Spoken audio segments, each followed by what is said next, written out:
नमिता की शादी एक ऐसे ससुराल में हुई है जहाँ छोटी छोटी बातों को लेकर हमेशा लड़ाई होती रहती है। लेकिन नमिता के मायके में ऐसी लड़ाइयाँ नहीं होती है, इसलिए उसे अपने ससुराल का माहौल बहुत अजीब लगता है। वो हमेशा यही सोचती रहती है कि किस तरह से वो अपने ससुराल में शांति स्थापित कर पाएगी। क्या वो अपने मकसद में कामयाब हो पाएगी? आइए देखते हैं। माँ जी, ये किचन में दो तरह की सब्जी कटी हुई क्यों रखी है? बहू, मैंने तो लौकी ही काटी थी, दूसरी सब्जी किससे काटी? जरूर बड़ी बहू ने काटी होगी। वीनू अपनी बड़ी बहू शर्मिला को आवाज देती है। शर्मिला बहू, जल्दी आओ किचन में। अपनी सास की आवाज सुनकर शर्मिला किचन में दौड़ती है। माँ जी, क्यों सुबह सुबह चिल्ला रही हो? बहू, पहली बात तो मैं तेरी सास हूँ, तो मुझसे तमीज से बात किया कर। और दूसरी बात यह कि मैंने लौकी काट कर रख दी थी, तो तूने ये भिंडी क्यों काटी? माँ जी, पहली बात तो ये कि आप तमीज से बोलोगी तो तमीज से बुलवाओगी। दूसरी बात ये कि मैंने देखी नहीं थी कि आप सब्जी काट चुकी हैं, नहीं तो नहीं काटती मैं। बहू, देखेगी कैसे? तेरी नजरें तो हमेशा मोबाइल में जो लगी रहती है। सास बहू के सीरियल देखने से तुझे फुर्सत मिले तभी तो तू रसोई में क्या हो रहा है क्या नहीं हो रहा है ये सब देखेगी ना। माँ जी, आपकी भी उम्र हो गई है, लेकिन आप रसोई का पीछा नहीं छोड़ रही हैं। जब आपको पता है कि घर में दो दो बहुएं हैं, तो आपको क्या जरूरत है किचन में काम करने की? इस तरह विनू और शर्मिला में झगड़ा शुरू हो गया। जब दोनों को झगड़ते झगड़ते बहुत देर हो गई तो नमिता बोली, शर्मिला भाभी चुप हो जाइए।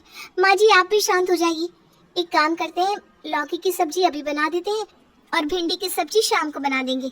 शाम को सब्जी काटनी नहीं पड़ेगी और काम जल्दी हो जाएगा। इस तरह नमिता ने अपनी जेठानी और सास की लड़ाई भी शांत करवाई। शाम को नमिता किचन में काम कर रही थी, तभी उसके पति राज के जोर से चिल्लाने की आवाज आई। माँ, ये क्या किया आपने? मेरा चश्मा तोड़ दिया। बिना चश्मे के काम कैसे करूंगा मैं? अरे बेटा, मैंने जानबूझकर नहीं तोड़ा। तू यहाँ रख कर क्यों गया था? अरे संभाल कर रख कर जाता। माँ टेबल पर रख कर गया था, और कितना संभाल कर रखूं? बेटा, चश्मा ही तो टूटा है। तू तो ऐसे बोल रहा है जैसे पता नहीं पहाड़ टूट गया हो। अरे दूसरा ले लियो। माँ, आपको पता है पैसे पेड़ पर नहीं उगते। आपने बोल दिया दूसरा ले लियो। पता भी है ये चश्मा कितना महंगा था। जब माँ बेटी की लड़ाई होते हुए काफी देर हो गई तो नमिता से रहा नहीं गया। आखिर में बोल पड़ी, राज जी, ये क्या तरीका है अपनी माँ से बात करने का? वैसे भी ये चश्मा काफी पुराना हो गया था। आप ही बोल रहे थे ना कि नया चश्मा लेना है, लेकिन आप नया चश्मा ले ही नहीं रहे थे। अब अच्छी बात है, अच्छा है कि टूट गया ये चश्मा, इसी बहाने नया चश्मा भी आ जाएगा। नमिता की बात राज को ठीक लगी। वो बिना कुछ कहे नया चश्मा लेने चला गया। इसी तरह एक दिन राज और उसके बड़े भाई विनोद में किसी बात को लेकर लड़ाई हो रही थी। राज, तुम्हारी वजह से वो क्लाइंट हमारे हाथ से निकल गया। भैया, वो क्लाइंट हमारे हाथ से निकला नहीं, बल्कि हमारे हाथ में कभी आने ही वाला नहीं था। आप फिजूल में अपना टाइम वेस्ट कर रहे थे। राज, मैं अपना ही तो टाइम बर्बाद कर रहा था ना, तुम्हारा टाइम तो बर्बाद नहीं कर रहा था। तुम क्यों आए बीच में बात करने?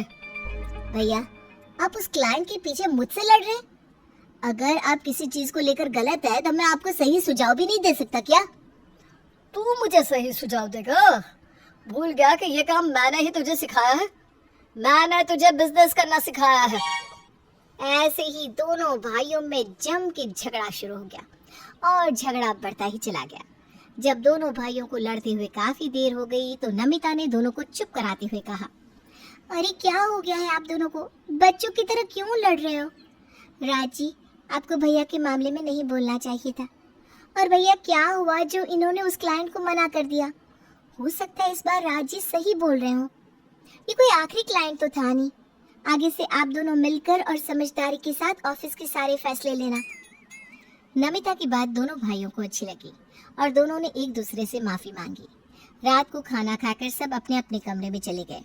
नमिता अपने कमरे में जाकर कोई दवाई खा रही थी, तभी राज ने उससे कहा, नमिता, ये कौन सी दवाई खा रही हो? क्या हुआ तुम्हें? मेरे सर में बहुत तेज दर्द हो रहा है। सर दर्द की दवाई है ये। तुम्हारे सर में दर्द क्यों हो रहा है? आपके घर में दिन रात लड़ाई होती रहती है। आपके घर की लड़ाई बचा बचा कर मैं तो परेशान हो गई हूँ। तुमने हमारे सारे घर को संभाल रखा है। अगर तुम इस घर में ना होती तो ये घर घर नहीं अखाड़ा लगता। मुझे तो ये समझ में नहीं आता कि तुम लोग आपस में आराम से बात क्यों नहीं कर सकते, हर समय लड़ने क्यों लगते हो। सॉरी नमिता, आज के बाद मैं घर में किसी से नहीं लड़ूंगा और मैं हमेशा तुम्हारा साथ दूंगा। राज और नमिता बात करते करते सो गए। सुबह नमिता उठकर सबके लिए नाश्ता बनाने लगी। तभी गार्डन से किसी के लड़ने की आवाज आने लगी। नमिता ने बाहर जाकर देखा तो उसकी सास, जिठानी और जीठ तीनों आपस में लड़ रहे हैं। तुम दोनों अपने दोनों कान खोल कर सुन लो, यहाँ पर लाल गुलाब के पौधे ही लगेंगे। मुझे लाल गुलाब पसंद है। माँ जी, आप घर की बड़ी हैं, तो इसका मतलब ये नहीं कि इस घर में जो आप चाहोगी वही होगा। इस गार्डन में लेवेंडर के पौधे ही लगेंगे। लेवेंडर के फूलों का रंग मुझे बहुत पसंद है। माँ शर्मिला, आप दोनों कभी मेरी भी चलने दिया करो। मैं हमेशा आप दोनों की बात सुनता हूँ। इस गार्डन में गुड़हल का पौधा ही लगेगा, वो मुझे बहुत पसंद है। मैंने एक बार बोल दिया ना गुलाब, नहीं लेवेंडर। इस बार तो गुड़हल ही लगेगा। इस बात पर तीनों आपस में लड़ने लगे। नमिता ने तीनों से कहा, माँ, भैया, भाभी, आप तीनों इतनी छोटी सी बात पर इतना क्यों लड़ रहे हो। देखो, सारी पड़ोसी इकट्ठा होकर आपकी लड़ाई देख रहे हैं। आपको इस तरह झगड़ना नहीं चाहिए। लेकिन बहू, तूने सुना ना ये दोनों क्या बोल रहे हैं। आप आराम से अंदर जाइए, आप जो कहेंगे वही होगा। नमिता तीनों को समझाकर घर के अंदर भेज देती है और नर्सरी से बहुत सारे सुंदर फूलों के पौधे मंगवाकर गार्डन में लगवा देती है। इसके अलावा गुलाब, लेवेंडर और गुड़हल के पौधों की अलग अलग क्यारियां बनवा देती है। नमिता ने सबको आवाज दी और उसकी आवाज सुनकर घर के सभी लोग बाहर आ जाते हैं। गार्डन को देखकर सभी बहुत खुश होते हैं। अरे बहू, तूने तो गार्डन का नक्शा ही बदल दिया। कितना प्यारा लग रहा है। अरे मेरे मनपसंद गुलाब की क्यारी कितनी प्यारी लग रही है। नमिता, जिस तरह से तुमने हम सबकी पसंद का ख्याल रखा और गार्डन को सजाया है, ऐसा कोई भी नहीं कर सकता। लेवेंडर के साथ साथ बाकी के फूल भी बहुत अच्छे लग रहे हैं। नमिता, जिस तरह से तुम सोचती हो ना, उस तरह से कोई नहीं सोच सकता। तुमने सबकी पसंद के फूल लगाए और वो भी कई अलग तरह के। भैया, यही तो मैं आप सबको समझाना चाहती हूँ कि इस गार्डन में अलग अलग फूल होने के बाद भी गार्डन कितना सुंदर लग रहा है। जिस तरह से ये फूल एक गार्डन में रह सकते हैं, तो हम सब खुशी खुशी एक घर में क्यों नहीं रह सकते। हाँ भैया, नमिता ठीक कह रही है। हम सब छोटी छोटी बातों को लेकर आपस में लड़ते हैं। जो बात आराम से हल हो सकती है उसको इतना लंबा कर देते हैं। राज और नमिता की बात सभी आराम से सुन रहे थे। तभी वीनू बोलने लगी, मैं कहाँ किसी से लड़ पाती हूँ, मैं तो बस अपने काम में लगी रहती हूँ। नहीं माँ जी, आप और आपके बेटे तो जलेबी की तरह सीधे हो। मैं ही सबसे लड़ती हूँ, मेरे ही सींग लगे हैं ना।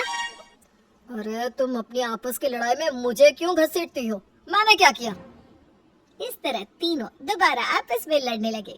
नमिता और राज उन्हें चुप कराते रहे और वो तीनों चुप होने का नाम ही नहीं ले रहे थे। नमिता और राज सर पर हाथ रखकर एक कोने में खड़े हो गए और उनकी लड़ाई देखने लगे।